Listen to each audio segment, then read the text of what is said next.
कन्नड तालुक्यातील मोहाडी येथील जेमतेम शेती असलेले अल्पभूधारक शेतकरी कुटुंबातील शेतकरी पुत्र सैन्यात भरती झाल्याने त्यांचे सर्वत्र कौतुक होत आहे। यावेळी आमदार उदयसिंह राजपूत यांनी देखील कुटुंबाची भेट घेत सत्कार केला आहे। जगन नाना चोंधे यांनी 2 एकर शेती करत मोलमजुरी करून आपल्या मुलांचे शिक्षण केले। त्यांचा मोठा मुलगा सागर चोंधे यांनी कंपनीत काम करून मजुरी करत कुटुंबाला आधार देत अभ्यास पूर्ण करून स्पर्धा परीक्षा आणि सैन्य भरतीची तयारी करीत होता। अनेक वेळा भरतीत अपयश आले। 2021 ला झालेल्या भरतीचा डिसेंबर 2023 रोजी निकाल जाहीर झाला आणि कुटुंबियांना अश्रू अनावर झाले।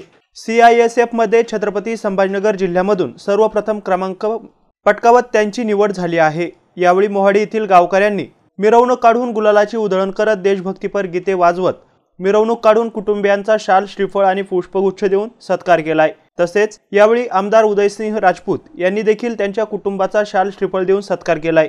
यावेळी गावकरी, महिला मंडळी, युवा तरुण यांची मोठ्या संख्येने उपस्थिती होती। Devidas Thorat, MC news, Nachanvel, Kannada.